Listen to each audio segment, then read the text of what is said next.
నమస్తే, నేను మీ కాకనూరి. కుంభమేళా ఈ సందర్భాన్ని పురస్కరించుకొని స్నానాలు ఎప్పుడు చేయాలి? కుంభమేళాలో 6 ప్రధానమైన సందర్భాలు శాస్త్రం వివరిస్తుంది. మొదటిది పుష్య పౌర్ణిమ, 2 మకర సంక్రాంతి, 3 మౌని అమావాస్య, 4 మాఘశుద్ధ పంచమి వసంత పంచమి, 5 మాఘ పౌర్ణిమ, దాన్నే మన ప్రాంతంలో డుబ్కి పౌర్ణిమ అంటారు, అదేమిటో మరి. 6వది మహాశివరాత్రి. ఈ 6 పర్వదినాలలో కుంభమేళా సందర్భాన్ని పురస్కరించుకొని పవిత్ర నదీ స్నానాలు పాటించాలి, ఆచరించాలి. ఈ 6 సందర్భాలకే రాజస్నానాలు అని పేరు. ఈ రాజస్నానాలలో మొదటిది పుష్య పౌర్ణిమ నాడు ప్రారంభమవుతుంది. పుష్యమీ నక్షత్రాధిపతి శనిగ్రహం. శనిగ్రహం వర్తమాన గోచార స్థితిలో కుంభరాశిలో సంచారం చేస్తున్న కారణంగా అన్ని రాశుల వారికి అత్యంత అరుదుగా లభించే అతి పవిత్రమైన, అతి పుణ్యకరమైన, అతి బలవర్ధకమైన, అతి యోగదాయకమైనటువంటి కుంభమేళా ఇదే అని చెప్పుకోవాలి. ఎందుకంటే శనిగ్రహం ఆధిపత్యం గల రాశి మకర రాశి, కుంభరాశి. ఈ రెండింటిలో ప్రస్తుతం శనిగ్రహ సంచారం కుంభరాశిలో ఉంది.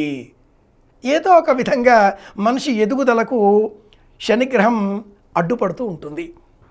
శని కారణంగానే బద్ధకం, వాయిదా, అపరిశుభ్రత, అన్యమనస్కంగా ప్రవర్తించడం, పట్టింపు లేకుండా ఉండడం, నిర్లక్ష్యంగా, నిర్లిప్తంగా, మతిమరుపుతో అన్నింటికీ మూల కారణం శనిగ్రహం.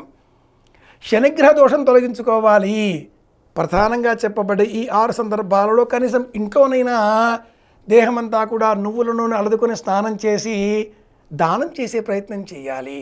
నువ్వుల నూనె, నల్లబట్టలు, నీలం రంగు వస్త్రాలు, ముత్యం, పగడం, గోమేధికం, వైఢూర్యం, ఇలా యథాశక్తి నవరత్నాలు, కనీసంలో కనీసంగా నీలం రత్నం, వెండి లోహం, వీటినైనా దానంగా ఇవ్వాలి. బాలురు, వృద్ధులు, మహిళలు, గర్భిణీ స్త్రీలు, ఏ దేశాలలో ఉన్నవారైనా ఎవరైనా అందరూ కూడా శనిగ్రహ దోష నివారణ కోసం అపురూపంగా లభించే కుంభరాశిలో శని సంచారంగా ఉండే నేపథ్యంలో ఏర్పడిన ఈ మహాకుంభమేళాలోని 6 రోజులలో పుష్య పౌర్ణిమ, మకర సంక్రాంతి మరింత ప్రత్యేకం.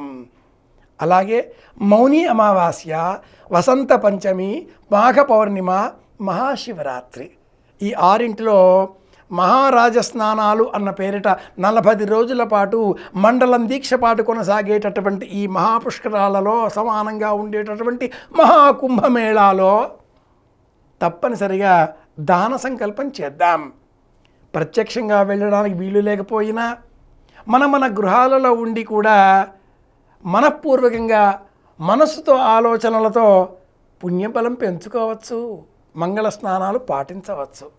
చేద్దాం, క్షేమాన్ని కోరుకుందాం. మళ్ళీ కలుసుకుందాం. మీ కాకునూరి. శుభమస్తు.